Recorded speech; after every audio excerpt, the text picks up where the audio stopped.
Welcome to episode 8 of the Liberty Itch podcast. My guest today is Victorian Libertarian Party lead Senate candidate Jordan Dittloff. Jordan came to my attention with his interview on the Discernible podcast by Matt Wong, link in the description below. In the podcast, Jordan details a backstory that he will unfortunately be tarred with for a very long time. In short, years ago, he royally screwed up his business and his life. I recommend watching the Discernible podcast if you want to know the details. But what stood out to me in the podcast was that Jordan came across unlike any politician. He came across like a normal human being. He did not deliver a pre-written, legal department-approved monologue, nor did he revel in his victimhood like a supposedly reformed Hollywood actor does. When Matt asked a question, Jordan answered, and what he said made sense. No evasion, no ego, and also no dubious, politically correct nonsense or irrational stupidity. Jordan's Senate campaign messages on X and subsequent podcast interviews feature the same down-to-earth, rational, reasonable relatability and common sense. Unfortunately for me, in the past week, both Matt Wong and James Bennett-Hoolan beat me to interviewing Jordan. Both interviews are entertaining, engaging, and cover a wide variety of issues worth listening to. Links to both shows are in the description below. Fortunately for me, these other interviews allowed me to delve deeper into the real-world practicalities of a non-status quo, non-puppet getting into government and actually effecting meaningful change. We started by discussing how Jordan plans to navigate Australia's hostile, corrupt and Marxist media. How is democracy supposed to function when the Australian public is both misinformed and uninformed by a media machine that lies constantly by both omission and commission? Mr. Jordan Dittloff, thank you very much for coming on the Liberty Itch podcast. It's an honour to have you here. How are you, Damon? I'm glad you let me know when I initially said that I would drive, because I thought it was Canelm in Adelaide that you relieved me of the responsibility to drive to this. Is it Sabili? Is that how you say it? Tbilisi or Tbilisi, yeah. in Georgia. As beautiful as I'm sure an in-person podcast would have been, I'm not quite that mad. You could have taken a nice drive up through Saudi Arabia into Iraq or Iran, or you could go around through Turkey or come through the east of Ukraine, which is extremely interesting at this time of year. Very scenic, I hear. Yeah, very scenic. Yeah, Frontlines have many sites, but lots of entertainment, lots of action. I would say that I don't know if this is a good thing or a bad thing, but one of my campaign team, when I said you were based in Georgia, they said, "You're not going there, are you?" Like they did consider that it might be something I would do. So I think that I'm going to try to maintain that urban legend sort of mythos if I get elected. So yeah. Well, the first thing I wanted to talk to you about actually was the media, and I mean, even we could start with that because the Australian media has been reporting on the protests that we've been having just up the street from me here in Georgia, and how all of the Georgians are, in the streets and furious about the Russian planted government that's here. Yes, so that's the South Ossetia province, if I understand. No, this is a completely different problem, but as everything in the Australian media, it's absolute bollocks. The actual people of Georgia were at the shopping mall doing their Christmas shopping and going about lives, while a bunch of US mercenaries were running all of the protest with the fireworks up on the street just up the road from me. The whole thing was manufactured. 50% of the people in the street spoke English. People don't speak English here in Georgia. I mean, hardly at all. And I see the news in Australia and it's all like, this is a really, really, really big deal. The people of Georgia were just, this is manufactured crap. There's nothing that we can do about it. Hopefully they don't overthrow the government that we legitimately voted for. But what can we do about it?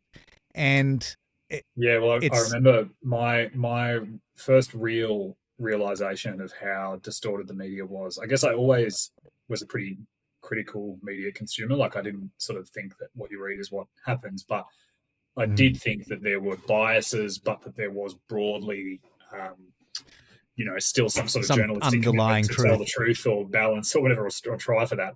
And then in 2021, when protests started in Victoria that the police weren't violently suppressing, that was sort of late 2021. And I remember attending a rally in Melbourne, and it would have been, probably tens, I think 50, 60,000 people, I would say, at a trot, like, without any stretch or exaggeration. It was multiple city blocks, this sort of snaking line of protesting, huge. Yeah. Yeah. And I remember reading while I was there on the news that was like 7 News or something. They're like over 1,000 people protesting, and I'm like, yeah, that's true. That's not Yes, untrue. technically. There is over 1,000 people, but that's a weird baseline to use. You know what I mean? Yeah, that's right. It's like information that is accurate but so vague that it loses all meaning and might as well be a lie. You know, like. And they would say, oh, well, you know, we were factually reporting, whatever. It's like, yeah, but you are clearly reporting this in a way that's trying to downplay the significance of these protests. And like when I left the protest to go and see a friend in sort of the northern suburbs near Abbotsford, I could still hear the protest chants crystal clear, probably 2 or 3 kilometers away. Like kilometers it was that many away. people. And another really interesting experience I had at that protest was when I peeled off to leave the protest, essentially to go catch public transport to the north of Melbourne. I was walking alongside the protest for a little bit, like on the street, but I was amidst the people watching the protest. And this woman clutched her children to her side and was like, don't go near them. They're the unvaccinated. Like that was a conversation I overheard this mother have with her 2 young children. And in that moment, I heard how thin the line is between the kind of mania and hysteria and ostracism of a minority group of people and violence is. Because like that sort of utterance and that way of thinking, if it had gone on much longer and been allowed to take hold and really manifest in its fullest kind of instance, you know, it just would have been the site of Jews on the streets of cities involved. Yeah, exactly. Yeah, you know what I it'd mean? be civil war or martial law. The behaviour was the same, and it was really chilling. Yeah, and it was entirely the fault of the media, because if there had been any kind of balanced reporting or truthful reporting beyond the lies that the government was making up, then you wouldn't have had that same degree of hysteria. Even just the information language, was the out. language, referring to people as the unvaccinated. Like, yes. You know, the unwashed, but it was propaganda. It was pure, unadulterated propaganda. Before Christmas in 2021, even then, like certainly 2020, but even 2021, it was like, oh, well, should you have your unvaccinated family members around for Christmas? Yeah. And you know, this was on Channel 7, this was Koshi on, Sunrise and all this stuff. And it was just the most bizarre. Yeah, I just have never seen a society, a supposed civilized society, go backwards and regress so quickly into barbarism and sort of this us and them mentality. It was really frightening, to be honest. But the thing with it that I'm getting at is that it's one thing that the government decided that this was the con that we're going to run against the population, but without the media, it never could have happened. And the media was completely compliant and complicit in fostering that level of hysteria in the public that allowed it to go on so long, and to the point that you just said, just totally irrational hysteria. Yeah, absolutely. And I see it happening again now with, for instance, the rise of the National Socialist Network here in Victoria, the sort of whole white supremacist hysteria. Like, they're pointing a news camera at, neo-Nazis protesting on the steps of Parliament, and they're subtitling them. Like, you know what I mean? Nobody would have even known this protest was happening. It was even taking place. Except that Channel 9 were there, sticking a high-res camera in Joel Davis's face and putting subtitles on what he was saying. Like, it's so this kind of race to the bottom of sensationalism and, outrage bait. It's like it's lost all sense of responsibility or self-restraint. The idea that there might be some kind of guidance or kind of consideration about how you would present something is just completely gone out the window. But how do you, I mean, you're running for Senate now. How do you actually break through this? Because I know, I didn't even know Dan Andrews existed as a person prior to the COVID thing.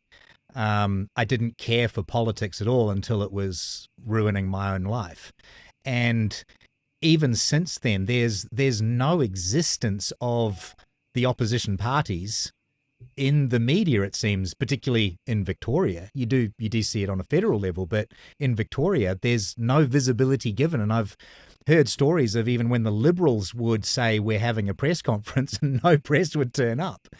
There's been a few times in Victoria where David Limbrick has accidentally kind of stolen or shanghaied planned press conferences by the Liberals and the Greens, where basically he's been standing there doing a doorstop of his own, and there was one scheduled nearby for the Liberals or whatever, and the journos all come over to him and want to hear what he has to say. So I always hear those stories and giggle a little bit. But look, you're right, and we saw this, I suppose, with Trump's campaign. It was not so much that they were ignoring him, it was that they were actively campaigning against him. And in his mind and in the result, that was probably beneficial to him. Yes. But here in Australia, it's the big freeze, where there's no kind of platform, there's no, the ABC, supposedly they're a neutral taxpayer-funded organisation. They're supposed to give a right of reply and all this kind of thing.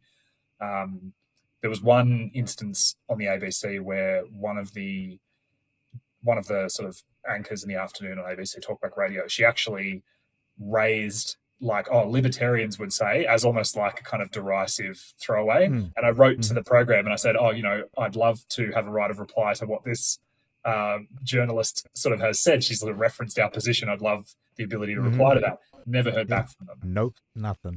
And to be fair, if the ABC are watching this, if you get me on the ABC, I will say we need to defund them. So it'll be the first and last time I'm ever on.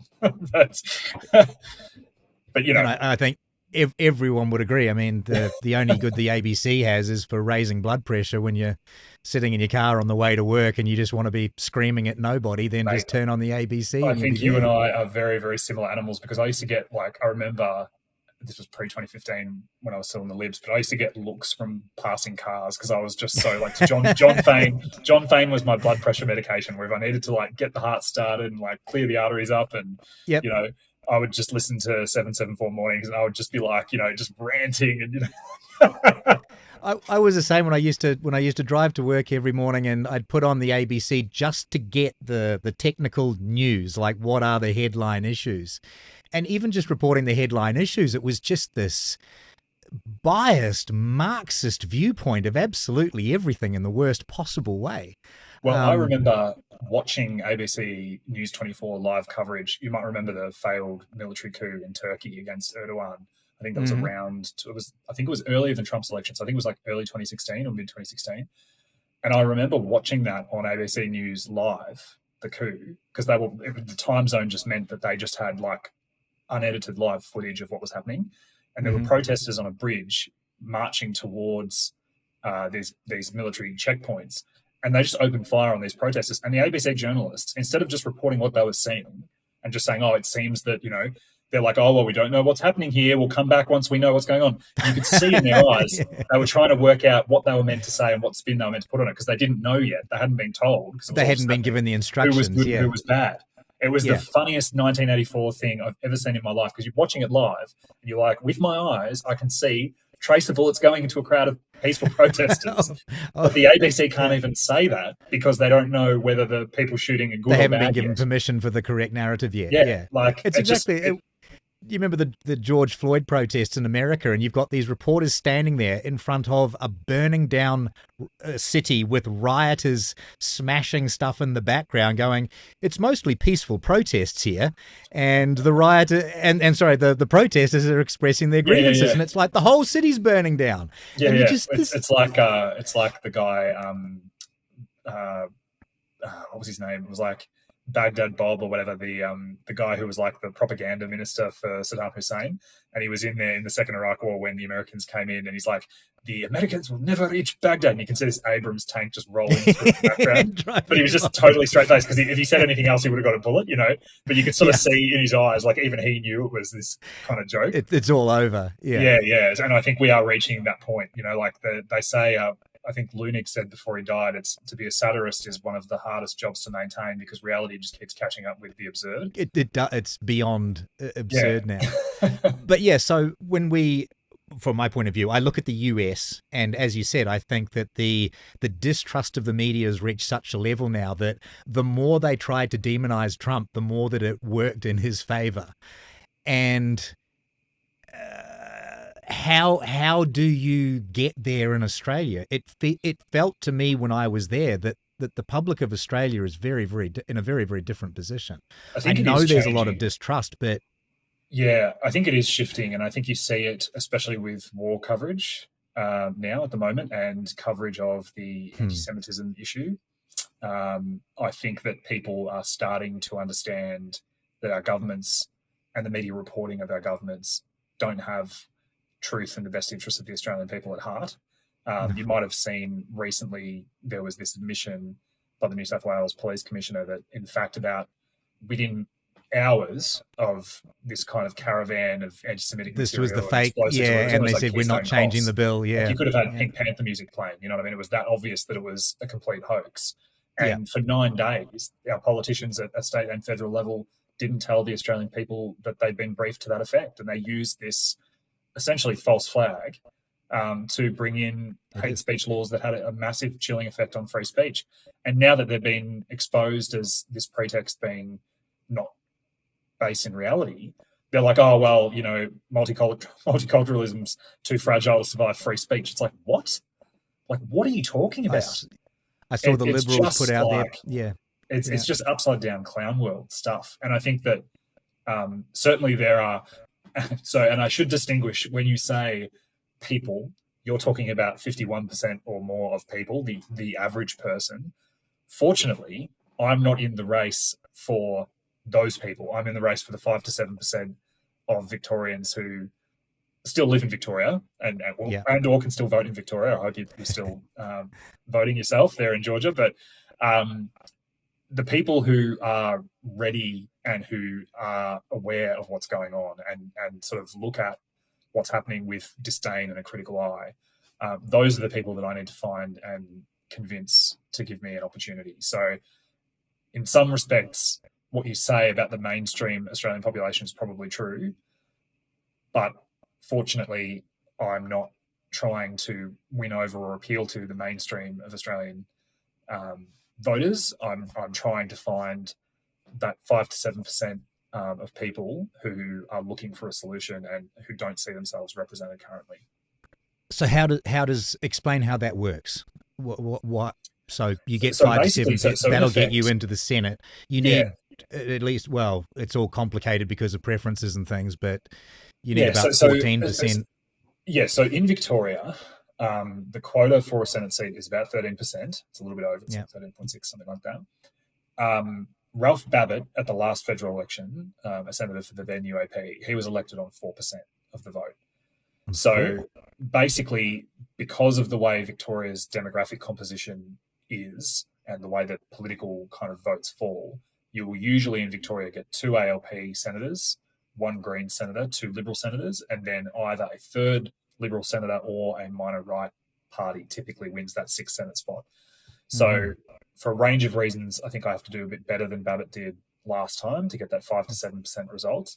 But it is still the most winnable seat in the country for our party in terms of our opportunities to get elected. You know, and I've spoken to David Leyonhjelm, and he's all too familiar with the difficulties involved, and you know his various runs during GVTs primarily when it was federal, and then there was a double dissolution election. You know, it's no easy task, and a lot of things need to go our way. But I've always found that success and good luck follow hard work most of the time. That's been my experience. The harder you work, the luckier you get. Yeah, well, look, it's exactly right. And it doesn't mean that you're always going to succeed if you work hard, but you definitely have the best chance that you can by being in a position to seize opportunities. And for me, another big thing, in addition to just the scope of the task, and I know because I've been alongside and worked with successful campaigns federally when I was with the Liberal Party, so I know what it takes to win. But I also want to show voters how hard I'll work if I'm elected. You know, like I want them to see what they will get if they do give me a chance. So those kind of twin motivators, I guess, for me. But in terms of the media, I think that people like Peter Dutton look at what Trump did and they think that what Trump did is a series of things he said or policies he had or whatever, and they don't understand the essence of the thing, which is that he represented an anti-elite sentiment, that he was authentic to him. So you don't need to be who Trump is. You need to be yourself in the way Trump was. Yeah.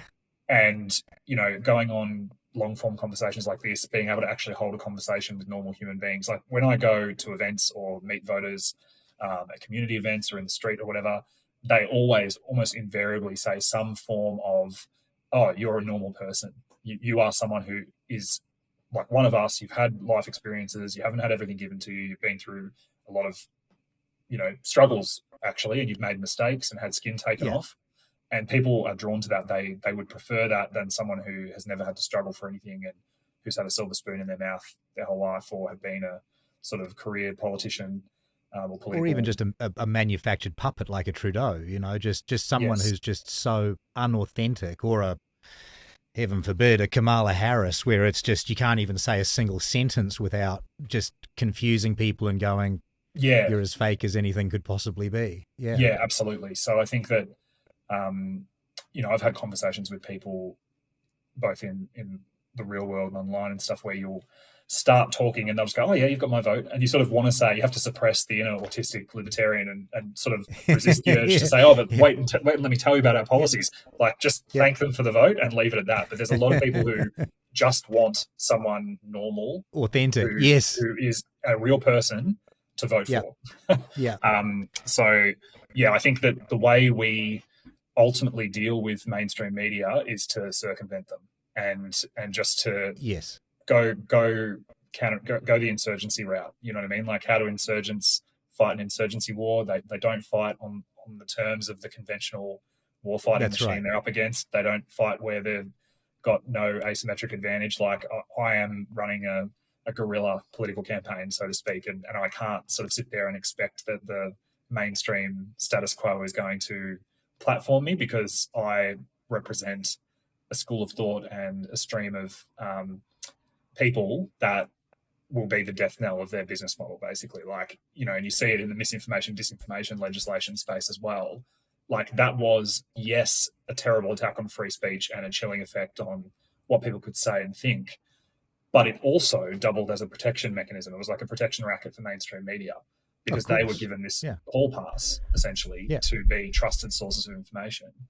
And we know through COVID that they're the least trustworthy sources of information. The government, the mainstream media, like, they've shown themselves to be, you know, completely inept or collusive or both.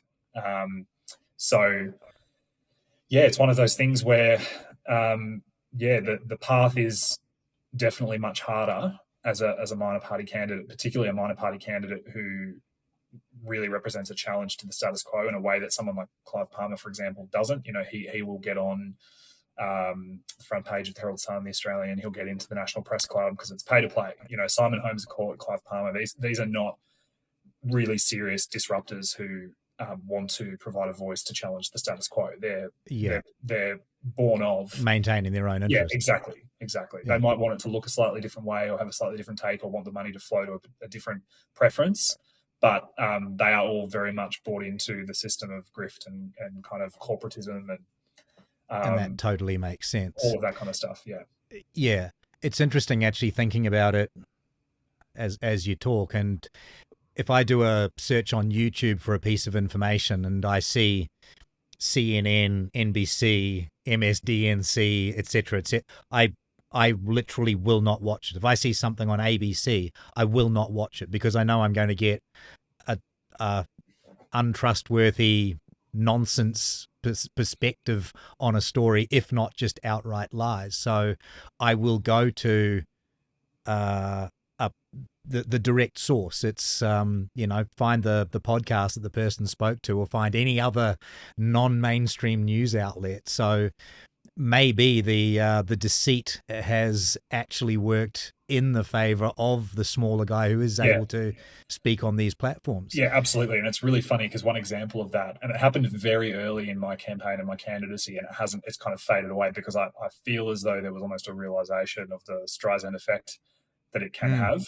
But I went on Current Affair not long after I was endorsed. And that was a really funny interaction because, for those of you viewers and listeners who aren't familiar with my past, I struggled with drug and alcohol addiction in my 20s and had a small business that failed, and all of the mistakes you could make in both of those fields I made. And a lot of people were harmed by that, myself, my family, and my community that I was a part of, but also former clients of my travel agency business. I'll just interject and just say I'll be putting a link in the description to the Discernible podcast interview that you did a couple of years ago, because it was just absolutely fantastic, captivating viewing. Terrible story, but But you can basically grow. Understand Jordan the man, you can choose who you want to be when you're rebuilding from rock bottom, and that's what I did. But the point, the kind of connection here is, in the course of that kind of fall from grace and my life unraveling on a kind of a public stage, Current Affair was a part of that, and it sort of had the classic footage of them kind of like following me down the street with the camera and the black and white and the, like what they do.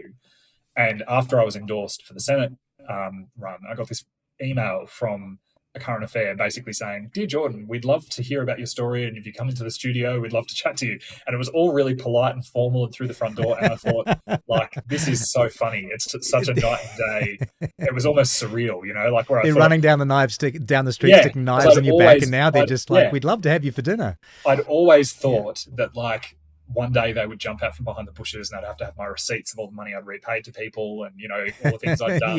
That was always how I thought I was going to interact with them. And instead they kind of politely come through the front door and say, "May we please talk to you?"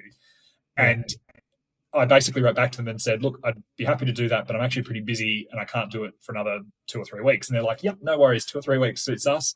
Let us know what date." And so 2 or 3 weeks later, lo and behold, I went in the front door and spoke to them in the studio and sat down and had a chat with the reporter. And like they played quite a straight bat. They obviously had an agenda to try to make it as interesting and sort of sensational as possible. And I think they would probably have much preferred for me to have been kind of like a fraud, that the facade would fall away, or, they'd catch me out in something that was inconsistent or whatever. But there were a couple of amazing things that happened. The first thing is that they sort of surprised me with a gotcha where they said, "Oh, we're going to go to Fed Square and we're just going to take some B footage of you walking around or whatever." And then when we got there, they're like, "Oh, well, since we're here, we'll get you mic'd up for sound and we'll go and talk to people." And I think they thought that because that was completely unplanned, they didn't tell me they were going to do it. And we were already there when they said it. And I think they wanted, because the cameras were rolling, I think they wanted footage of me not wanting to talk to people or sort of declining it. And that would be a gotcha or whatever. And instead I said, "Well, sure." I said, "If I'm going for the job and, I can't do this, then I'm probably in the wrong, occupation." And so they were kind of like, "Oh, okay." And so we got mic'd up, went out and talked to people. And the one thing that I had control over in that situation was they let me pick who I was going to go up and talk to. So I went and spoke to these 2 young tradie guys having lunch. And I went and spoke to these 2 women sort of on their lunch break and that as well. And both interviews, or both Vox Pops, were awesome. Like they were just like, "Oh yeah, everyone makes mistakes. Like we'd rather someone who's had real life experience, whatever." So both Vox Pops that we did, that they were really trying to catch me out on, basically went like 11 out of 10. And the 2 ladies, which didn't make the final edit for reasons that will be very obvious when I say what they said, literally said, "I would prefer someone like you than someone like Scott Morrison or Malcolm Turnbull." So like it completely backfired on them. And the second thing that happened that was amazing was in the questioning at the sort of initial interview type thing that I did with them. One of the things that the journalist, the reporter said, she goes, "Oh, now, don't you think that with your past, you shouldn't be applying for this kind of really esteemed job in Canberra that's, high prestige and people really, respect politicians?" And I said, "Well, actually, politicians are stealing from people every day." And I said, like, that's right. I said, they're not sorry for what they've done, and basically the fact that I've had these things in my past doesn't mean that I shouldn't be able to go to Canberra and represent ordinary people. And she like did this kind of, "Oh, well, with all due respect, like there's a difference between your situation and politicians in Canberra." I said, "No, I don't think there is." And that's what they continually use. Like there's like this little clip of that interaction that they've kind of rehashed a couple of times when they've run other stories and stuff. But they don't realize that's what average people think. Like they don't realize that like the people I'm talking to the people that like, would consider voting for me absolutely feel that way and agree. Like they don't think politicians are to be respected or to be put up on a pedestal. They do think politicians are basically stealing from them and feathering their nest. But the polls even back this. It's just like, ask a cross section of society, any cross section of society, you're going to be probably under 50% that say, these people are trustworthy. Yeah, but it was just funny that like they don't realize that them attacking me actually makes most people look at it and go, okay, current affair thinks that this guy is not someone we should vote for. We'll look into that more. Yeah, that's right. It's like this Streisand effect that they can't really, they don't fully understand it. They don't realize that like mainstream criticism is almost coded as, critical thinking endorsement. How big do you think that is now, though? Like I just said about the polls, and they're you can't trust polls either because they're all manipulated to get an outcome as well. But particularly after COVID, obviously a lot of people have been black-pilled or red-pilled. How big do you think it is in Australia? America proved that it's a massive thing over there. They do not trust the political class correctly, and they don't trust the media. Do you think it's anywhere near the same in Australia, or it's not? And the reason is that Australia's about 10 to 15 years behind, typically behind American cultural trends. I think it will get to that point. I think that if you look at like, yes, the polls can be manipulated and stuff, but there's a few that have been pretty accurate when it comes to predicting election results, and you can see the fracturing, particularly in the minor right, where the Liberals really struggle to keep their primary high now. Like, they realistically, to win, the coalition typically need to have a first preference vote that has the number 3 in front of it, typically. And, the reality is that they may not get that. They may not outright get something that's like a 32, 33, 34% of the first preference vote. It may be significantly less than that. And at that point, you've got minor parties that essentially are rising to challenge them and compete with them.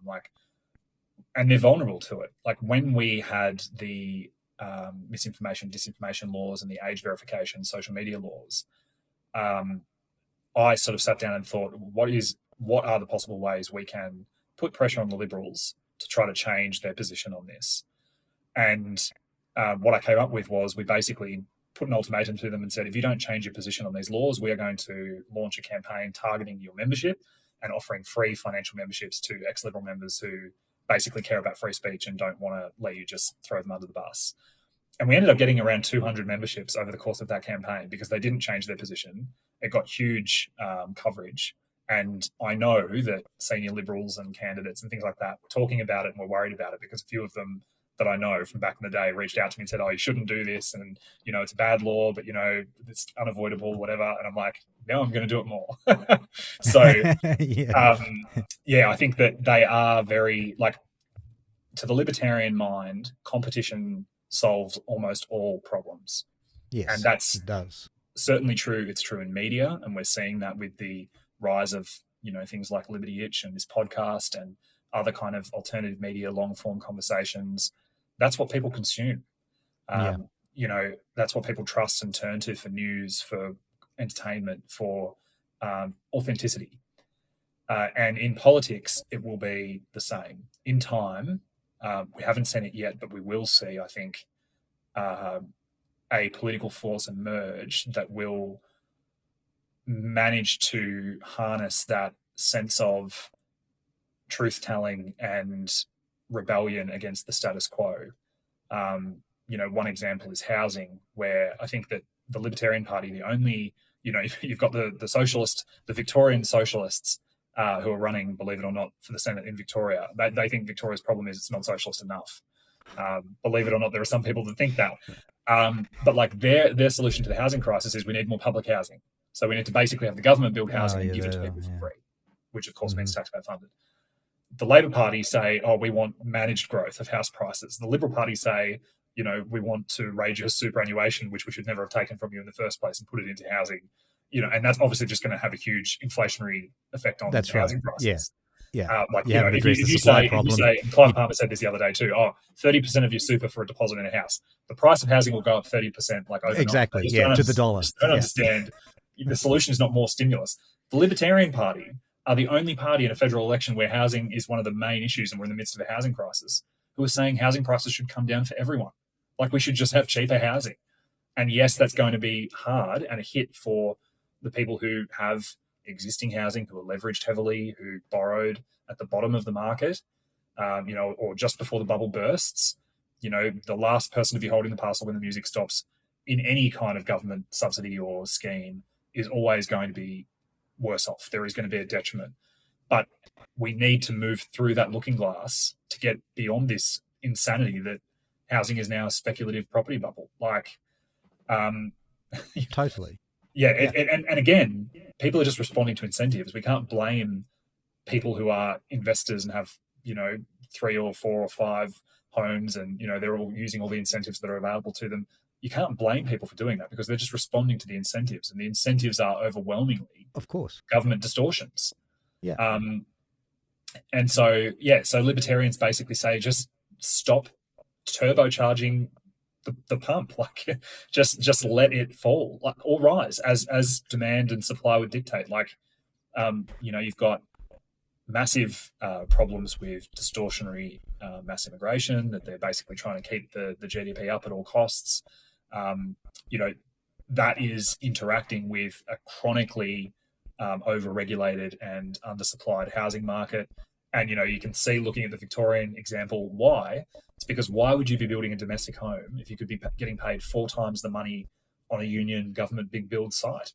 Why would you be in the domestic home building business if the incentives and the distortions of government infrastructure, and the government boasts about this. Jacinta Allen said, we're going to have 3 generations of engineers and trades, and, we're going to have, grandson, son, grandson, father, son, grandfather, father, son, on this same work site, and we're going to keep, generations of union tradies in business. It's insanity. And they think that there's this magical pool of labour or materials, and that it doesn't impact domestic supply. Of course it does. Surely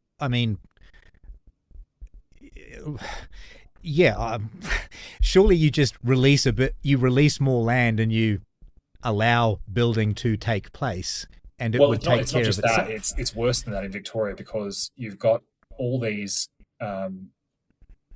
motherhood statement, paternalist consumer protection laws that are designed. So the Domestic Building Contracts Act, it's designed to protect builders, or to protect owners who are having homes built from predatory pricing, from price increases, from defective work, all this sort of stuff. But people think, oh, well, there's a law that says someone can't do this, so therefore I'm just not going to pay attention to the reputation of the builder that I select. I'm just going to take the cheapest quote, or assume that everyone is trustworthy and qualified. And, it just takes the common sense and reputation out of a market that historically that's been incredibly important in.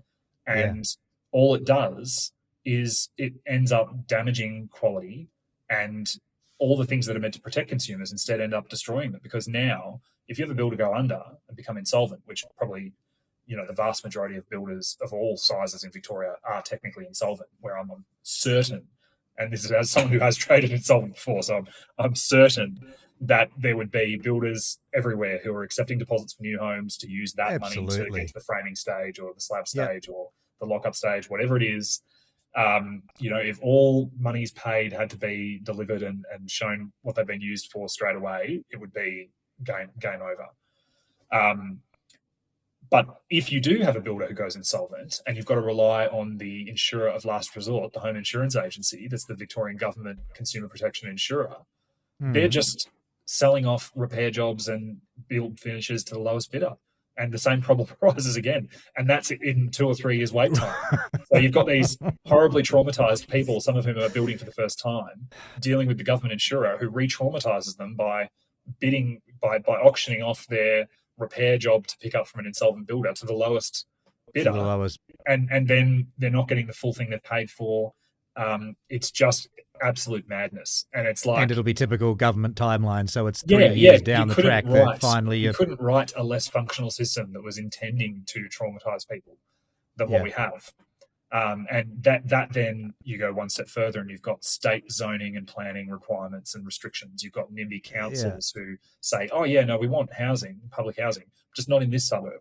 You know, like Brighton's a classic example, where they're sort of trying to preserve neighborhood character, and that's code for keep the poor people out.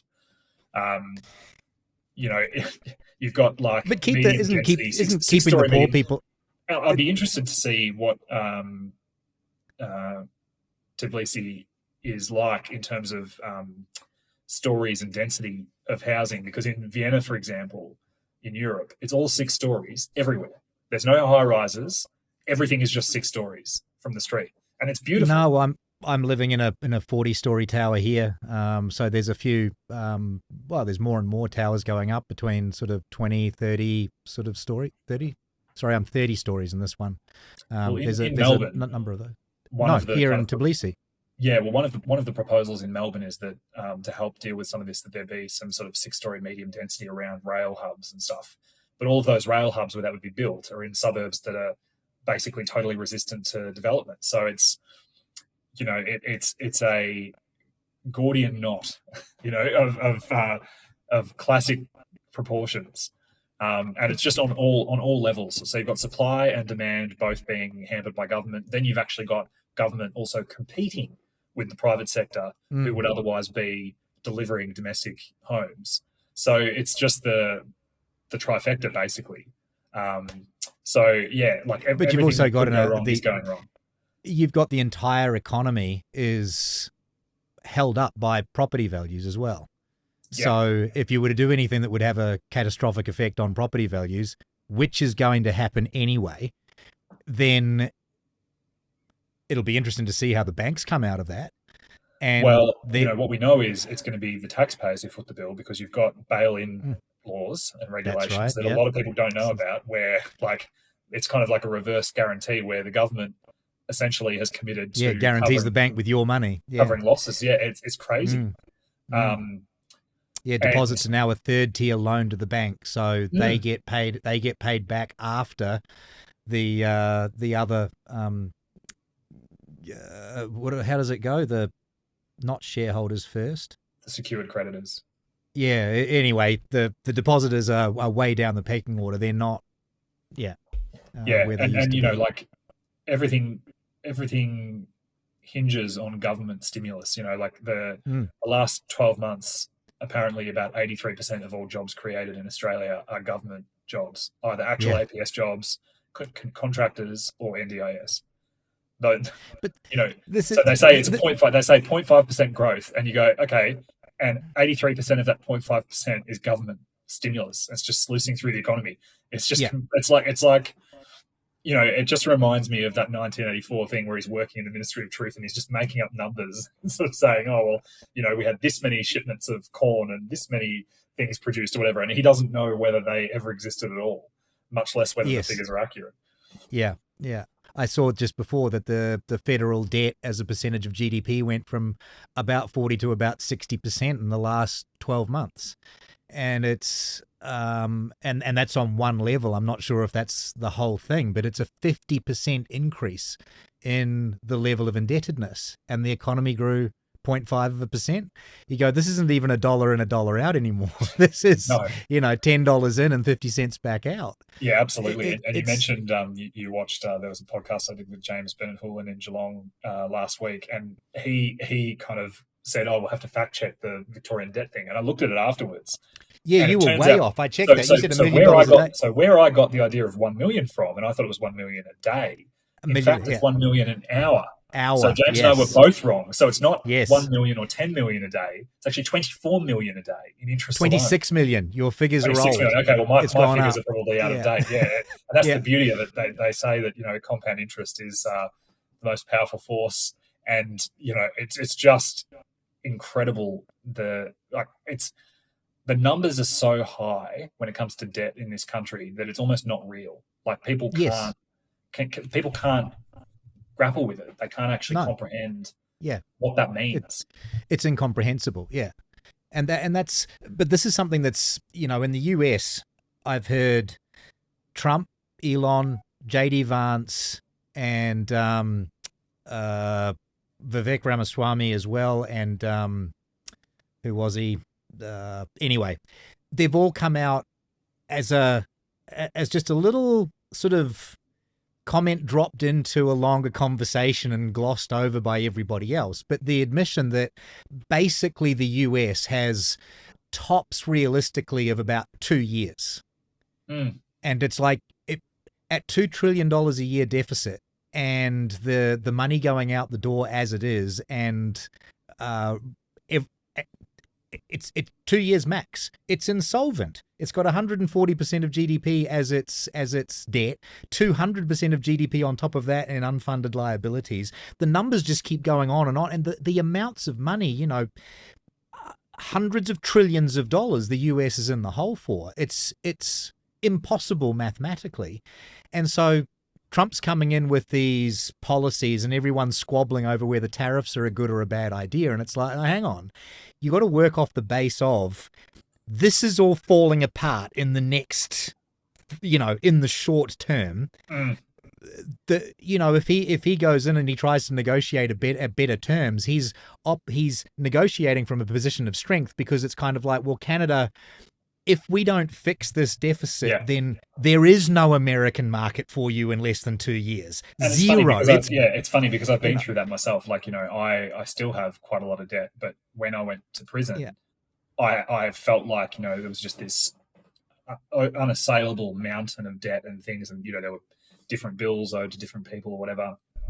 And what I realized when I went through that looking glass and ended up in the position I was in was that the day after zero, like the day after the end day, you realize, hang on a second, like I'm still here, and actually my position to negotiate how to pay this debt back is pretty strong, because people expect $0.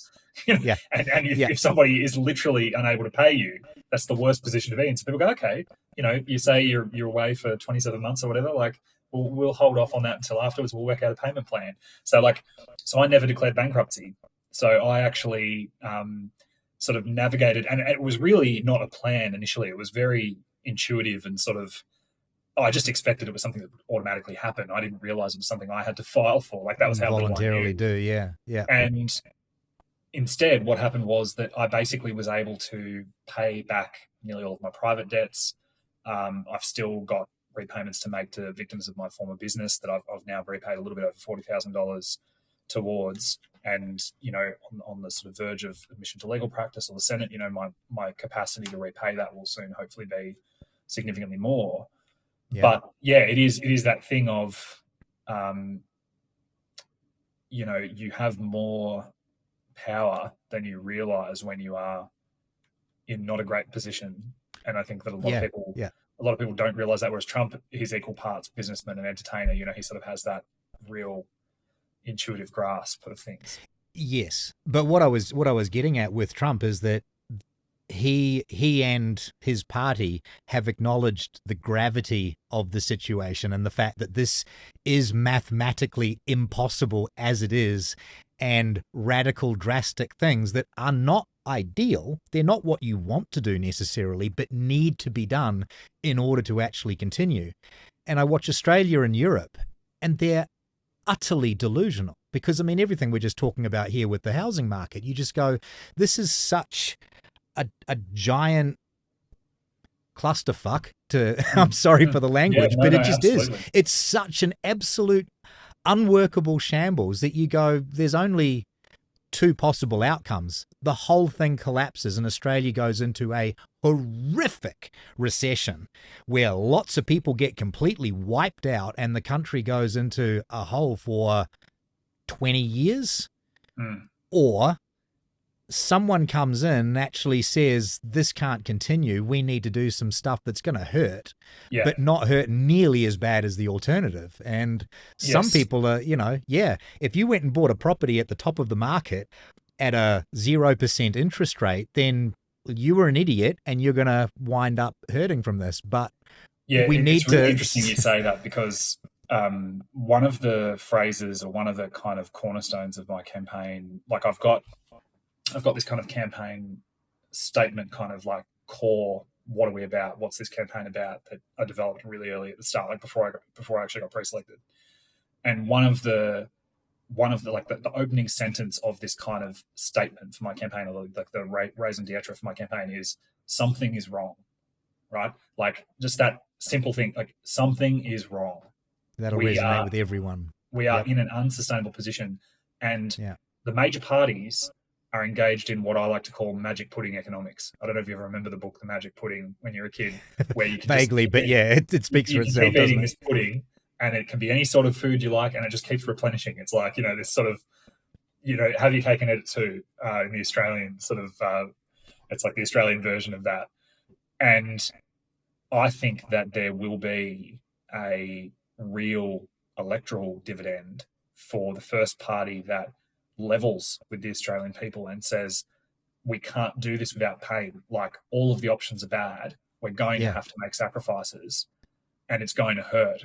But, you know, we as your political leaders will tighten our belts as well, and we'll take the hit too. And I just can't see any... I can't see it happening. I can't see any other party doing that at the moment, and being honest with the Australian people and saying there are no free lunches. There is no easy way out of this. We've been kicking the can down the road for so long. Mm-hmm. And again, I know how this ends from my own experience with my business. Yeah, you've been there too. I had 2 years of delaying the inevitable and trying to postpone, thinking about what I knew would happen and making hard decisions. And in the end, 2 years later, I ended up in the exact same position I would have been 2 years before, but with a lot of heartache and added harm along the way. So that the problem definitely didn't get better because I didn't deal with it. And I think we're in that situation where I can't escape the feeling that our political leadership at the moment is just trying to ride the horse until it dies and keep kicking the can down the road until they have long since retired and ridden off into the sunset. And it could be someone else's problem, and they're all just going to be so relieved when it's not theirs. But it's our kids and their kids that are going to be paying the price for these decisions or lack of leadership now.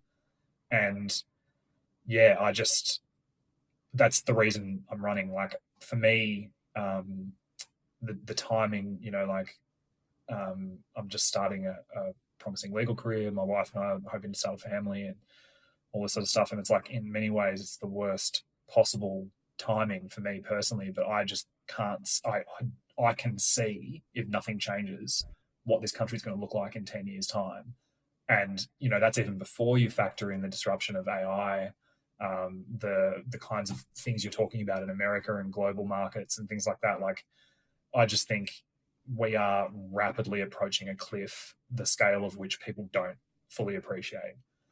And I think that Australia is lucky, because if we had 4 or 5 years of better leadership, and, like, for instance, if we just froze new spending in 4 or 5 years, the economy, because we are lucky enough to have a massive mining sector and, you know, lots of things that can generate income.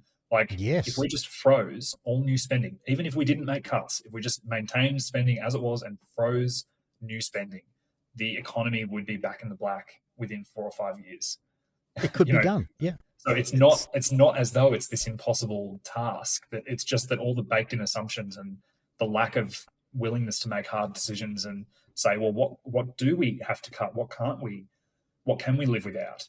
Do we need a narrower view of what is in Australia's interest and the interest of Australian taxpayers? And I think that's where we look at foreign policy and we say, why should we trust our government to give hard-earned taxpayer money to another government to do the right thing with on the other side of the world when we can't see it and we don't know how it's being spent? And we've got Australians who are having to choose between filling up their car, buying groceries and paying rent or mortgage.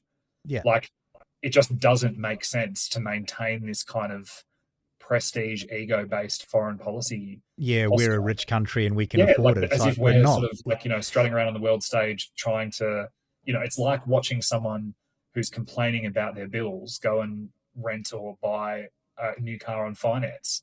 Yeah. Like, that's exactly how I think Australia is stuck in this kind of, like, it's almost like a gambler's mentality, you know?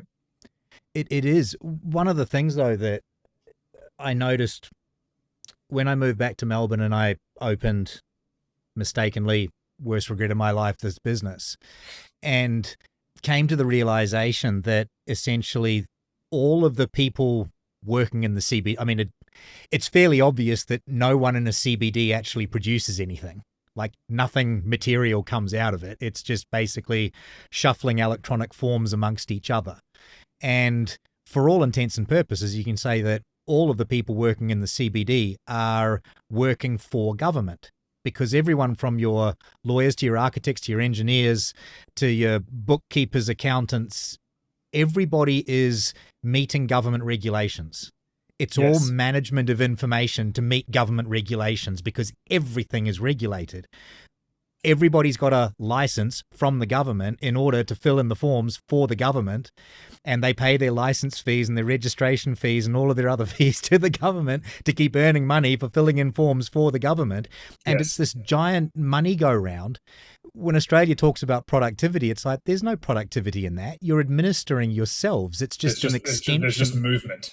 It's just movement. It's Exactly. just activity. But it's the essence of Keynesianism, right? It's like the perfect Keynesian system. 100%. It's just money being. It's like the cup game. Money's just sluicing around, shifting cups, and nothing actually gets created or generated. It's going, GDP is based on the velocity of money. Well, let's just speed up the money and see what happens. And it's eventually we've got centrifugal GDP. We've just got money spinning so fast, it's sort of managing to keep itself on track. But And my favorite facts about Keynes is that Keynes was about the only person in the world who lost money in the stock market in the Roaring '20s, and then failed to predict the crash of '29, and then continued to fail to predict all of the Great Depression following after it. It's like, if ever there was a person whose thinking didn't line up with reality, it was Keynes. But we're going to base the global financial system on him. But reality is inconvenient, Damon. The difficulty that I see with it is just, given that everybody is relying on the system of this spiral, the money centrifuge, how do you deregulate when everybody's employment opportunities are based on the regulation? Correct. And it gets to the point where people will defend a system they know is broken because they personally benefit from it. And we are very much at that stage now where the NDIS, which was something introduced, as I say, only in 2013, essentially, or perfect example. I think it was 2013. It was on Gillard's way out. I think that was like the beginnings of the NDIS, and then it was actually implemented in the Abbott government initially, and then Shorten kind of made it what it is today. But like, that has only been a part of the Australian political landscape for 10 years, give or take, and already it's this sacred cow that can never be discussed. That, what do you hate? Disabled people. Don't you want disabled people to live quality of life, et cetera, like, already the system, and because it's so widespread and so broad in its definition, and there are so many people essentially, gravitating around this spigot of money, they will defend viciously absolutely the ongoing maintenance and enlargement of that system. And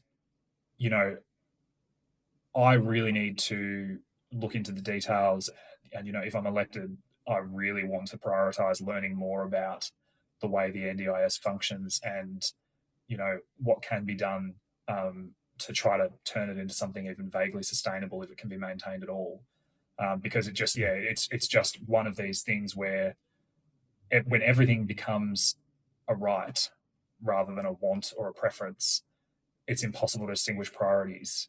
And we've also got, and we'll see this in the budget as well, we've got a whole bunch of unfunded liabilities. Like, there's a whole bunch of Australian public service pensions that are basically unfunded. Then every year in the budget, I see this line item, and just like the US, I think, what are we doing there? Like, because every year, I've watched the budget for like the last 5 or 6 years, and every year I look at it and I'm like, okay, still no plan there, hey? Like, that's still just there. We're going to worry about that later. And every year it gets bigger because government pensions are forever, and every new person you add to government is another forever pension. Well, and I think what will end up happening is they'll just raid the future fund. Yeah. Like, I think that's literally the only thing I can think of as to how they're going to pay for it. And they're going to say, oh, well, sorry, guys, we didn't make a plan, and, this money's sitting here and it's mighty convenient. So, that sort of stand-in for sovereign wealth fund that we said was never going to get raided. Well, guess what? Dracula's in charge of the blood bank, and the blood bank's leaking. It was like COVID, though. It was, if they make a statement about anything, then you know it'll be the worst possible choice about that thing. So when they say the future fund is absolutely off bounds, it'll never be touched, that means it's in play. The fact that they even brought it up means that it's in play. Yeah, exactly, 100%. And recently, a couple of weeks ago, we announced a Bitcoin policy at the Bitcoin Alive conference in Sydney. And one of the things that persuaded me about the merits of a strategic Bitcoin reserve for Australia is that it would truly be a hedge against inflation. It would be locked away. You could even do multi-signatory, things to ensure that it was locked away. And you could actually almost have this bastion against rapacious or desperate governments trying to sort of raid the piggy bank. Well, that's an interesting one, but you would also think that, given that Australia's been described as a farm built on top of a mine, and that we pull gold out of the ground still and don't have any at the government level, and it just hit over $3,050 US today. It's 4,800 Australian dollars an ounce. I was buying 3 ounces 10 years ago for $4,800. So it's tripled in price in Australian dollar terms in the last 10 years or so. And Australia doesn't have any. Yeah, I think we should. It's another one of those things. We should certainly be looking into harder money, and Bitcoin's part of that, and gold and other forms of harder currency. I definitely think, we're in a lot of trouble. And like the government inflation numbers, you can just feel that they're not right. We are working. We are working harder for less, more often, and it's time theft. It's sort of like it's and of course, who's the biggest beneficiary of quantitative easing and inflation? It's the government, who's the largest debt holder in the country. Yeah, and they get to use the money first before it devalues. Exactly right. They've got the biggest proximity to the money when it gets printed. So, look, it's one of those things where, as we talk about all this, I can understand why people like Matt Wong from Discernible, who I spoke with, have become quite black-pilled. It's easy when it's like anything, when you write it down and you name it, and you can see the sheer scale of how fucked up everything is. When you actually sit down and turn your mind to it, and you realize how not only is the car driving towards a cliff, there's a brick on the accelerator, the brakes are shot, it's being held together with like wire on the handle, on the rear view mirrors, and someone's just opened the nitrous tap. Someone's in the back seat while the driver's seat's empty, being like kind of held together with string, smoking a crack pipe. Like it's as bad as you could possibly make the metaphor. It's worse than that. And I have a lot of people come up to me and they say, "Oh, do you think it's because of this globalist agenda, or do you think it's because of this and that?" And I say, "Look, this is an answer that I don't think you should find any comfort in, and it's actually worse. Yeah, there is no plan. No, that's right. They're not kind of like maliciously planning and plotting to make things as bad as they can. They are just idiots. Yeah, and that's worse. That's way worse. Yeah, that's what I mean. That was the US, obviously, and what Doge seems to be showing more than anything else is underscoring that point that this is just people on the payroll. But it's just a kleptocracy. It looks like what we hear the last days of Rome were like, where it's just every politician or anyone with their nose anywhere near the trough is just gorging themselves as much as they possibly can because they know that the end times are coming. It's like you're here for a good time, not a long time. Exactly. It's like let's just take what we can get before it collapses. Two good friends who I'll give them a bit of a shout out. Ross Cameron, of course, the esteemed Ross Cameron, former MLC. He's a fellow lover of Marcus Aurelius with me, and then Jerry Hoogland, who she does a lot of Roman history and writing on X and other places, and I love listening to both of them because you realize how nothing is new. Like modernity is no different to the classics, except that they probably had more of a sense of ethics and civics, and they were probably more advanced than us in many ways. Like, they would look at us and go, "What the hell?" That's right. So yeah, we stand on the shoulders of giants, and literally, there's some things that they could do that we've forgotten how to do. So yeah, I think that it's as difficult as it is to see how things could get better. We know they can, and we know how to get there. Like, the evidence isn't in question. It's not like it's up for debate what works and what needs to happen. And one thing I know you were hoping to talk about that is the best example of this, of like it being so clear what needs to happen. How we take our hand off the hot surface is so obvious. Yes. But yet they will not do it, and that is on tobacco excise and organised crime in Victoria. It's just absolutely like textbook Laffer curve on taxation, having a black market in tobacco for a legal product. It's ridiculous. It's just absolute madness, and it's literally the 20s all over again. It's the Volstead Act. Like, it's just that redux. There is no difference. It's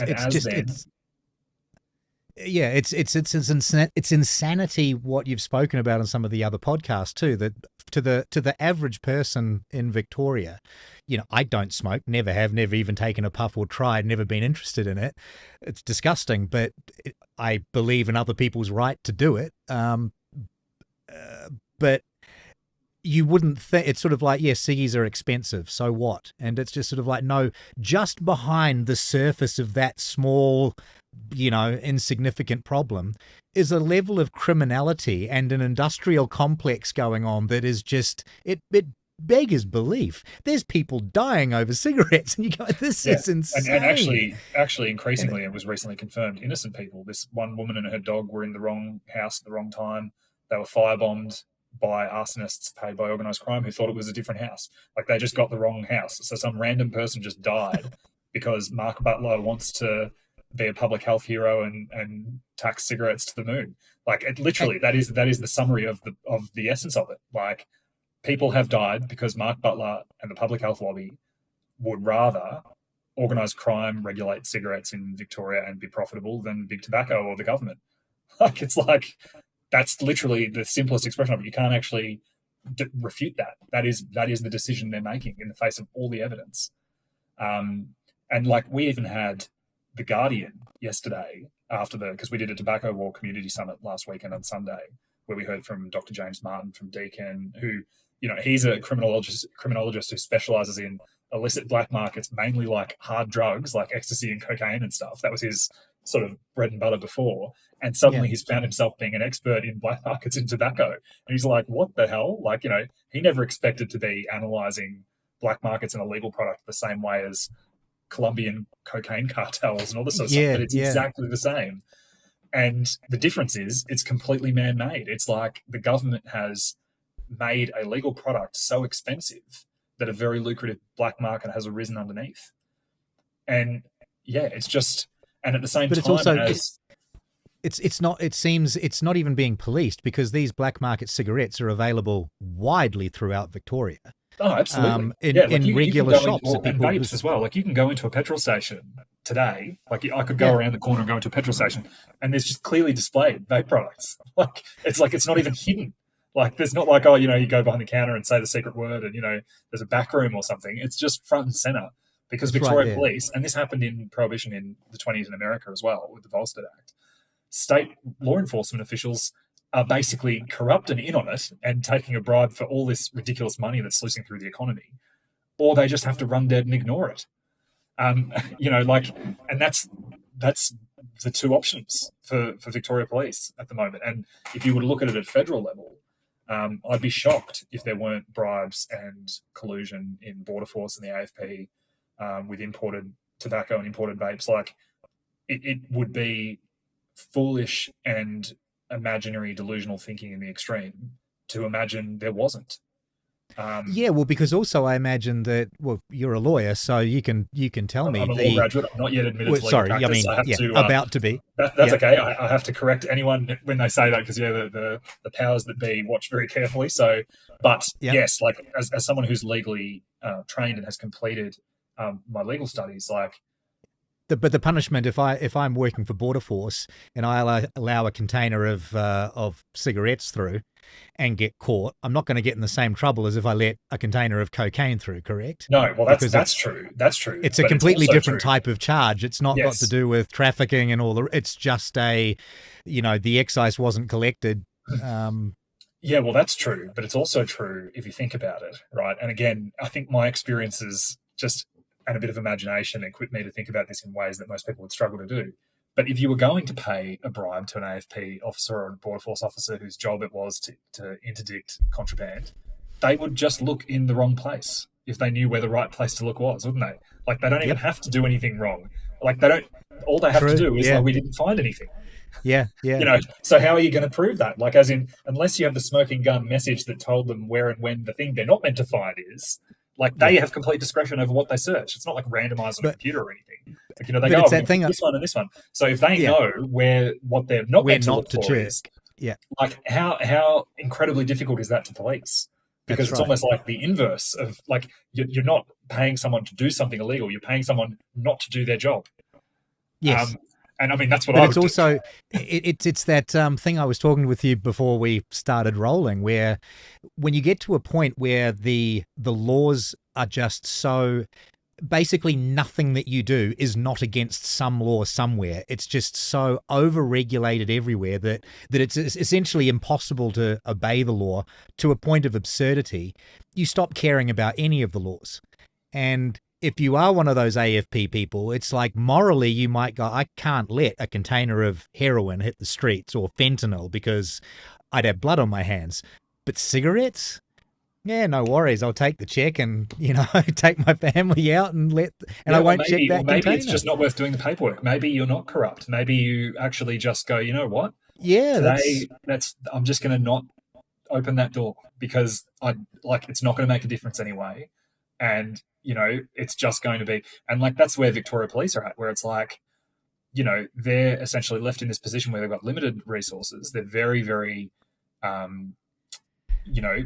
there's scarcity of resources, and they're like, it's a federal, like, there's this floodgate based on federal policy settings that we don't have any say in.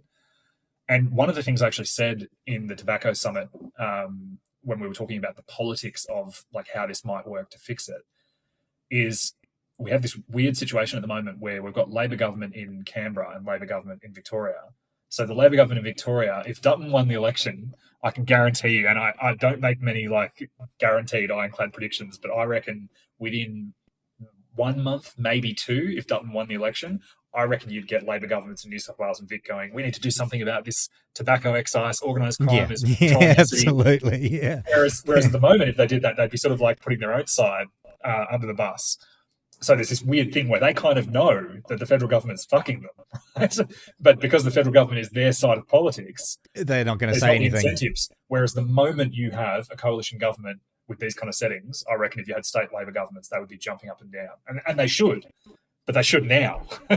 That's right. Yeah. So yeah, it'd be interesting to see what happens, and most interesting will be if the coalition aren't successful, and if we have a second term Albanese government. Like, what happens then? Because, like, the pressures country survive a second term of Albanese? It just can't go on.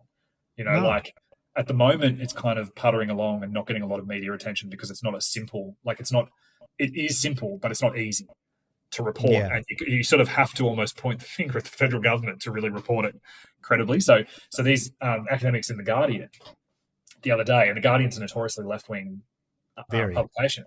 They're like, we need to come to the realization that the thriving black market deprives the excise tax of its public health benefits because you're not actually, like, high excise, instead of reducing smoking rates, is simply driving smoking rates underground.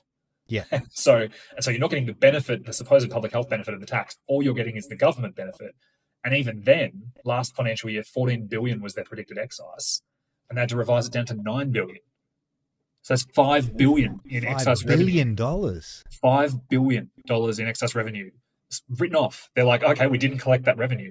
Now, it's not going to be quite $5 billion because obviously the organised crime are selling it, importing it for a lot less, but it's going to be 2 or 3 a year. That's probably the estimated size, David Limbrick and his team reckon, of the black market in tobacco alone in Victoria is probably $2 to $3 billion.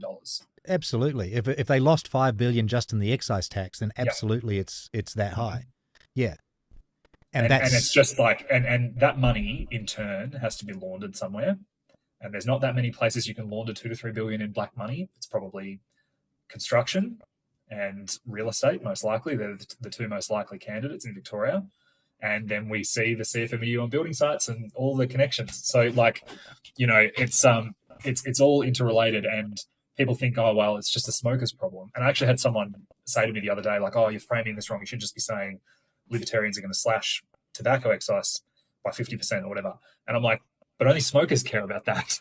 Like, everyone should care about it. It's a whole of society failure, and all of society is paying the price in terms of, well, libertarians would say that, you know, the revenue probably should never have been collected as much in the first place. But like, if you're not a libertarian, you've got lost tax revenue, you've got harm to property, you've got standover and intimidation of businesses. Like, I went with a guy who used to own a vape shop in Melbourne the other day, and we did a street walk. The place he used to have his vape shop is now selling illegal vapes. Yeah.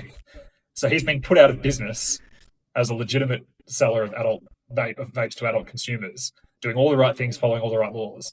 He's been literally prohibited out of business. And if he were to do it now, he would be a criminal. And the business that has replaced his former place of business is now selling illegal vapes. Like, you couldn't make this stuff up. It's like, I know it sounds like, and I hope people watching or listening to this don't think that I think it's funny or that I'm sort of taking it lightly. No, it's just, it's incredibly absurd. serious.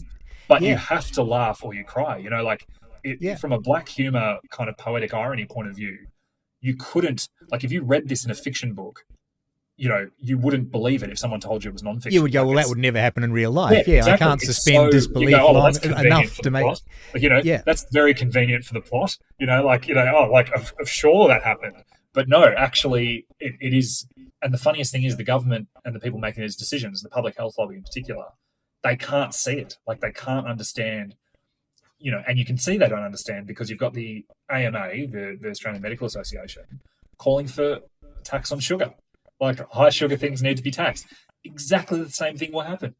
Like, you're going to have, like, imagine a black marketed soft drinks. A black market in Mars bars, yeah. But that's what will happen. But they just can't accept that they can't pull levers and push a button and, you know, change human behavior. They just don't understand, like, that you can't beat the signal, like, you can't beat market demand. The ignorance and stupidity of these people, just, it really knows no bounds. It's more than it's more the arrogance, and stupidity. It's hubris.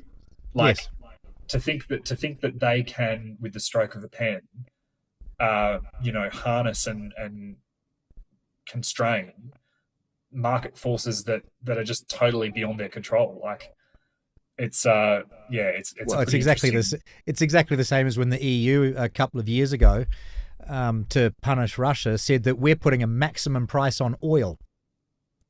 It's like, really, you think Saudi Arabia is just going to honor your maximum price? And if the price of oil's $20 a barrel higher, they're just going to go, well, we can't charge you more than that because you put a maximum price on it. It's like, we've got the rest of the world to send the oil to, and they're happy to pay the market price for the oil. Absolutely. We just won't send it to you, idiots. The Saudis are the original cartel operators, you know. They even formally, it's OPEC. It's literally a cartel. It's an open cartel. That's right. Yeah, exactly. Yeah. There's a... Sorry, every time you speak, it's just sort of like there's this rolling sort of thing in my head, you know. One of my friend's fathers is a voracious smoker, has been for 50 years, whatever. It's killing him. He's been in hospital. I think he's had 5 hard operations now. And the doctors have all said, it's just like, if you keep smoking, you're going to die, because he's a 2-pack a day man. Yep. And so he's buying the black market cigarettes because obviously he can't afford the genuine ones.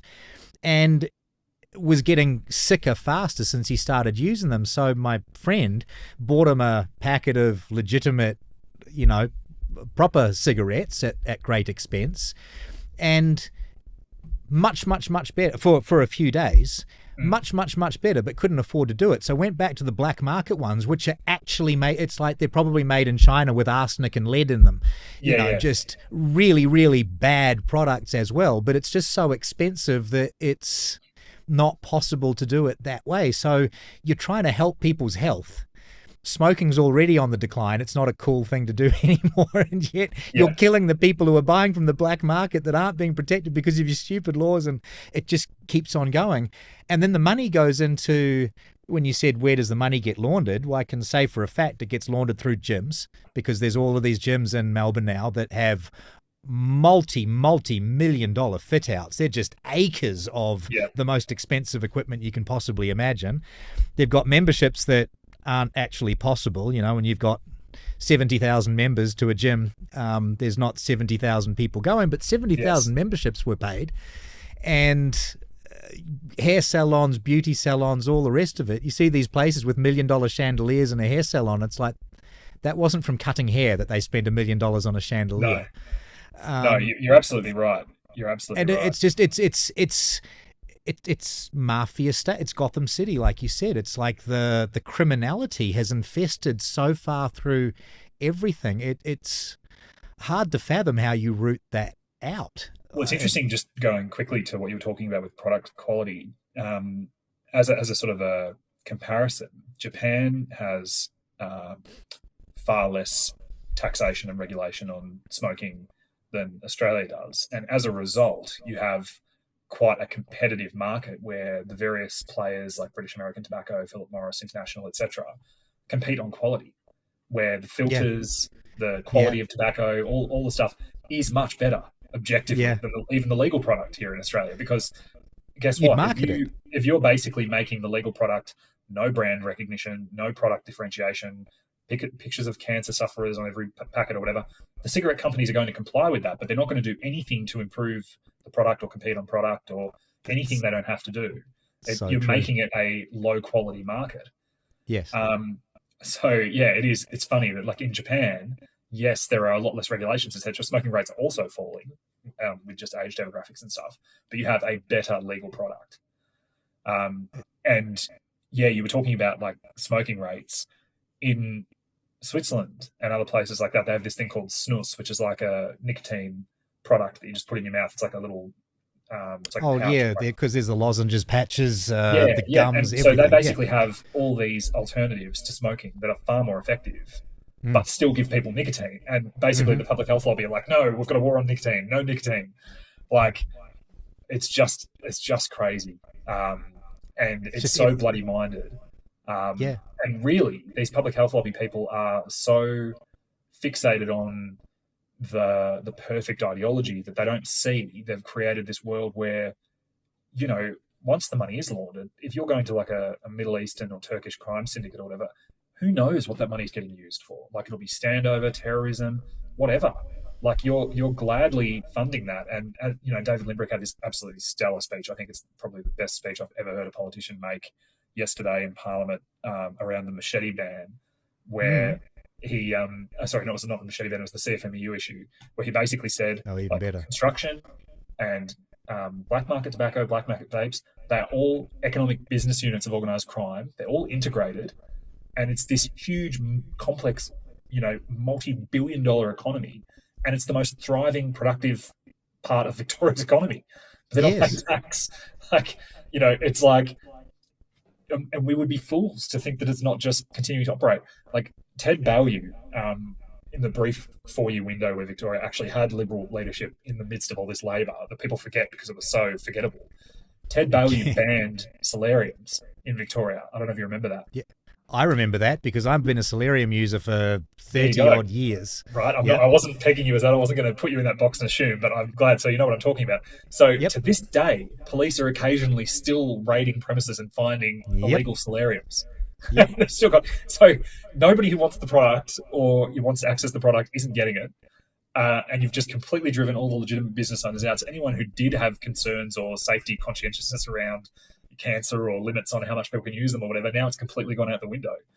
So it's interesting you say that, because I've written an article for Liberty Itch about solariums as being an example of this, anti-libertarian thing. And it was like, at the time they were going, we've got to bring down the rates of skin cancer because we've got the highest rates in the world. 1 in 3 Australians gets skin cancer. There was 130,000 people using solariums.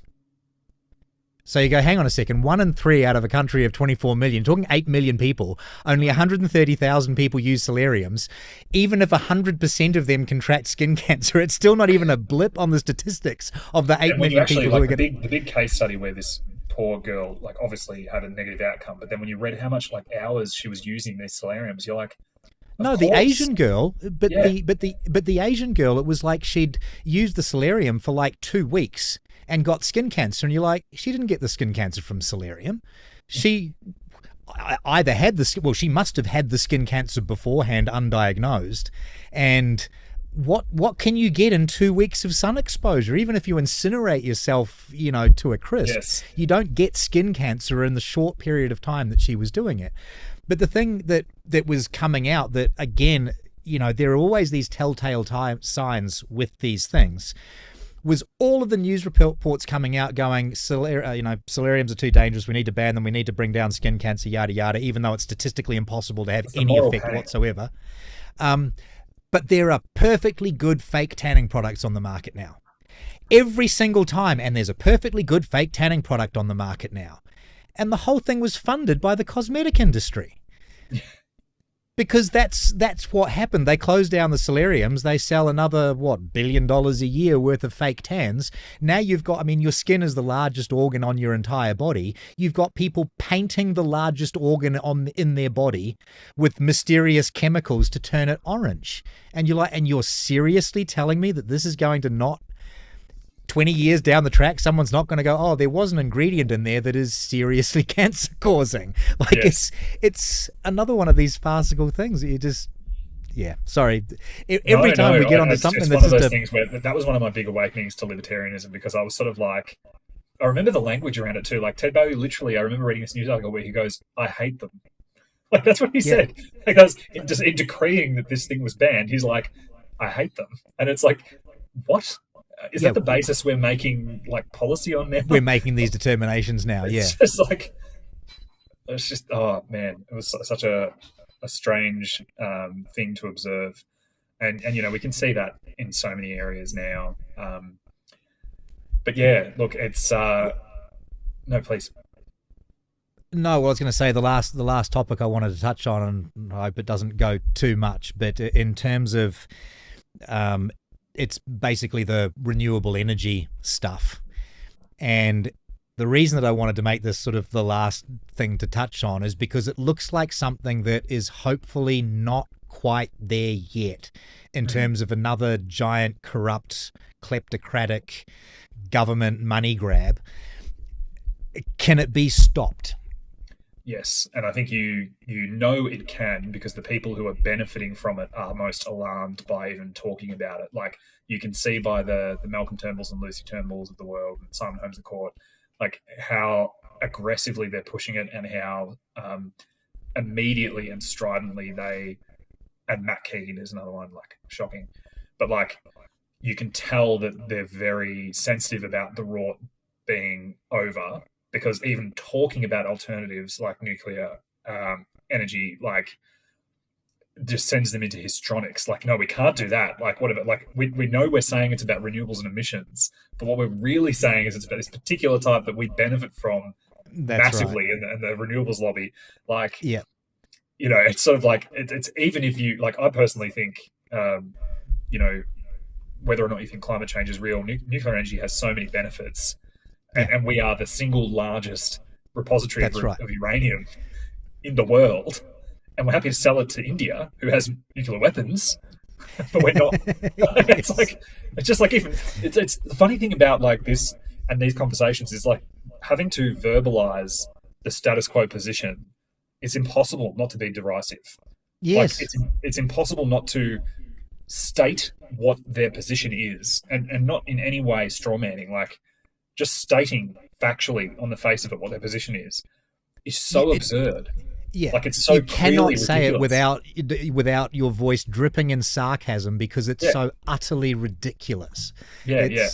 If it wasn't real, it would be satirical because it's just so dumb. And yeah, that's right. But then again, it's like there's so many people who have bought into the fiction and who've bought into this being a moral panic, and that, you know, we're going to save the world by having forms of energy that basically use more energy to produce, and rare minerals and slave labor in the supply chains, like wind farm, you know, and destroy the environment to put them up. Panels, and we're going to destroy the environment to save the environment. And we're going to level bushland and prime farmland and make it solar farms. And, you know, this is great. It's going to save the planet. And it's like, people saying this have never left an air-conditioned office in the city and never been to the country, like, to see, like, it's just, because, like, I grew up on 20 acres in, like, just this beautiful hinterland just at the edge of, like, state forest going down into the Golden Plains below. Sounds beautiful. Perfect place for a wind farm. Oh, it's just incredible. Yeah, I know. But literally, you can see these wind farms in the distance in the Golden Plains because it's one of the first big scale wind farms developed in Victoria, and you can see them on the horizon. They're sort of like a blight on the landscape. And I personally am not, like, the visual part of it isn't the biggest deal for me. No, it's everything it represents. If you're a property owner who takes on the risk and is genuinely compensated and isn't having all these super coercive things imposed on you and on your neighbours, like, you've got easements that actually affect your neighbour's property, which is insane. But, like, you know, it's just this magical thinking that we can do a thing and pray to, like, the climate gods, and we're going to make a difference, when it's like infinitesimally small impact on the global scale is our emissions, at the same time as China and India are gearing up and building new coal-fired power stations. And so is America now, apparently. Under Trump, they're looking at building more coal-fired. Yeah. So, it's just but this would be an area, I mean, it's one thing. I know the Libertarian Party position is free it up, basically. It's not pro anything. It's just anti-regulation and interference. Is that correct? You'd step away from all of the subsidization of these ridiculous renewable... Well, absolutely. Yeah. But, like, you know, essentially the position we hold is no bans, no subsidies. The government shouldn't be in the business of picking winners and losers. Like, we're not just saying you should replace different winners with winners we want. Like, you know, we're not saying replace. We're not saying, and this is the I just hate them. Yeah, well, that, but also, like, Dutton's kind of going the other way, where I think he would see a world where coal and nuclear would be almost subsidized in place of renewables. And we say, no, that's just as bad. You're like, you know, the surest way to make sure that nuclear energy is delivered in a way that's over budget, overpriced, and with the wrong technology is to have the government build it. To have the government involved, You just have to look at the NBN, where we're still paying for it, and they're talking about spending more money, and Starlink's made it redundant. I'm talking to you on Starlink right now.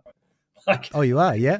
Yeah, and you know, even though the price point was about the same, it's so funny because I had all these people, like, these NBN. I didn't realize the NBN had such, like, devoted, diehard rationalizers as it does. Because I posted online and we got Starlink. Oh, yeah. Like, they're out there. I posted online on X that we got Starlink. And people on X were like, oh, you know, you could have gotten an NBN plan for $139. It's the same or better speed or whatever. And I'm like, if I can get basically the same product through private means and bypass bullshit government, you know, whatever, I will gladly do that. Like, I value Elon Musk's entrepreneurship and innovation. And I know the product I'm paying $139 for now will improve with time instead of decay and get worse in time. Like, like, I don't think you're making the argument that you think you are. Yeah. But yeah, like, we don't think the government should be in the business of picking winners and losers. Matt Keane has this infuriating thing he says where he's trotting around the country sort of shilling for renewables as a member of the Liberal Party still. Like, I don't know why he and Malcolm Turnbull are still Liberal Party members. But he basically says, coal has lost its social license.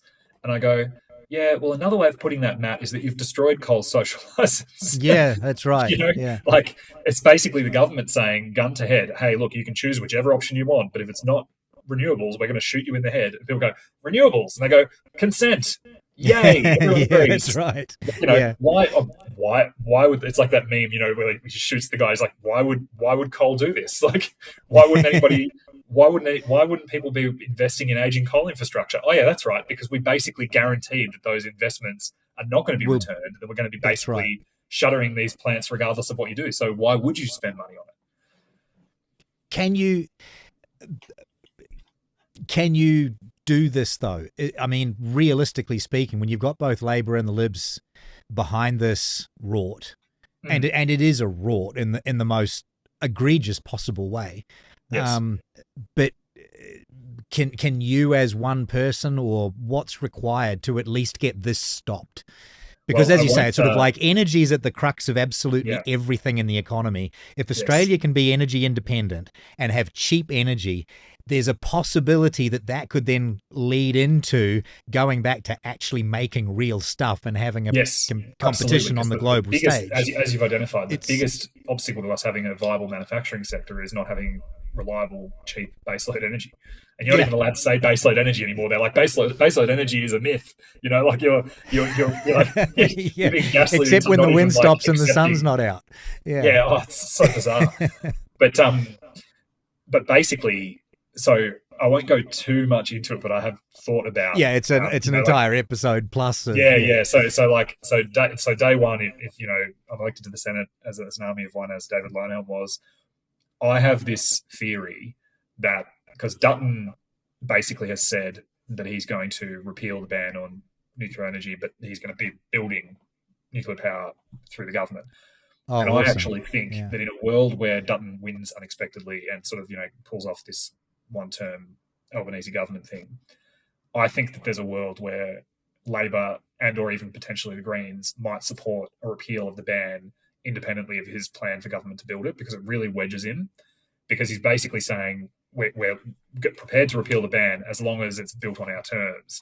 And I think that the impetus and justification for the government building it, if it's basically the ban's repealed and there's a period of time where they're doing whatever scoping and research and stuff, because I actually personally feel like Dutton's using nuclear energy as a bit of a differentiation point, and I think he is kind of keeping his powder dry and being prepared to say, oh, well, the experts said it wasn't viable and we thought it was, but now it's not. I think that there is a lot to be said for the strategy of trying to just repeal the ban, which is two provisions of two separate acts. So I've actually looked up the sections in the two acts that you would have to repeal to allow a commercial nuclear power plant, basically. And it's like literally you could do a bill that repeals these two provisions in two different acts, and then it would be available. Like I said, it would not be illegal.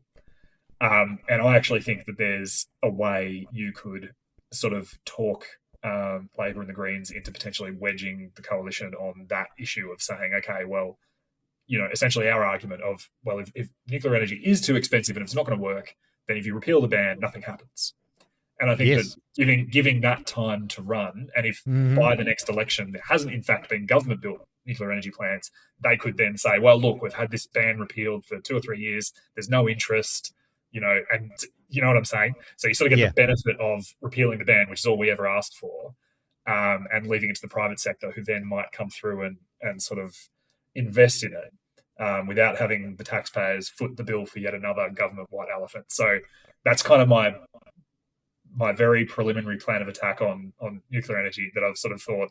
I think that you could persuade an unlikely kind of coalition of bedfellows to potentially to at least get that through. Yeah, because I think that's the moment in time that you can't come back to. If Dutton loses, this election is more or less a referendum. Yeah, I see what you're saying. Yeah, it has to be done now. So you have to, if he gets elected, there's this window of time where, and because the other side of it is that when it's not a political football at an election, the Labor Party and a few key energy unions have previously advocated for nuclear energy. So the AWU and the CFMEU's Victoria's Energy and Mining Division were lobbying the Morrison government to remove the ban on nuclear energy. But now that Dutton's proposing it, they're like, oh no, gas and renewables is the way, because it's this political football. So they actually know that it's a good idea for their constituents and their members, but because it's been politicized by Dutton, they won't do it. So I think after an election, you might well have, I think in particular, the ALP can be sort of persuaded to say, okay, well, look, we accept the Australian people have obviously decided that nuclear energy is something they're willing to countenance. We'll support this repeal of the ban, but we don't support Dutton's proposition for the government to be in the nuclear energy business. So that's kind of, I've kind of put my cards on the table a bit more than I had intended to. You've asked me a good question, and I think the reason I say that is because I think a single senator that is determined and creative and willing to thread the needle and work with unlikely bedfellows to achieve good outcomes. We've already seen David Limbrick do that to great effect in the Victorian Parliament, John Ruddock in the New South Wales Parliament. He's basically got an inquiry up on these hate speech laws that were, passed as a pretext of this hoax. He has actually proposed and had agreed a inquiry into this kind of misleading of the New South Wales public, which is incredible. And we had John Ruddock proposed and had passed this that P-platers were allowed to use their phones as a GPS in their car without breaching the law. It sounds so small and so insignificant, but that's libertarian proposed policy that passed. It was the first that I could think of pure, actual, just a libertarian bill proposed that actually passed, because the Liberals supported it, I think, at the last minute or whatever. Wow. So I think that's Australian political history, but it's a little win, but something as common sense as modern day phones are used as a GPS a lot of the time. So if someone's on their P-plates and they want to use the phone as a GPS, that's now not illegal in New South Wales. So it's a little win, but the first beachhead for freedom. So you can get stuff done. It's just a little chipping away. Anybody who knows me or has come to know me over the last 10 months or 11 months, I wouldn't bet against me. So we'll see. I wouldn't bet against you. You come across great, and your ideas just make so much damn sense in a world of such just ridiculous absurdity. And I can be really, really annoying as well. I can imagine if I get elected, I'm going to have so many major party MPs cursing my name, because they'll come around a corner and I'll just appear from behind a vase or something, or I'll just be ever present, or I'll just be appear from behind a Bain Marie or something at the parliamentary buffet, and they'll be Jesus Christ, that. And it could be a highly effective strategy, seeing as that they're not actually staking their ideas on any principles. So if somebody bugs them enough, I can just be the squeaky wheel. I can just be, and they must go, Jesus, I don't know what he's talking about, but he just won't leave us alone. Maybe we'll think about it. I'll just sign it, whatever he says. I have no reservations about just being the squeakiest, most annoying wheel. I'll be like Phantom of the Senate. I'll just be a serial pest. Phantom of the Senate. And eventually we'll get our way. It's the title of this episode. You just came up with it. I love that. Mate, thank you very much for your time. I could talk to you all night long, but I know you've got a lot of stuff to do and it's getting late there as well. So thank you again. I'd love to have you on again to talk about any number of the different topics and things and help you get the message out there, and sincerely wish you all of the best for your run for the Senate. I really hope you get it. We need it. So, mate, I hope that I can make Victoria great enough that you come back. That's my mission. I want to make Victoria great again. It's a tall order, but I'll hold you to it. I would like that. I'll drive to your place in Ballarat. Good on you, mate. All right. Thanks again, man. Good night.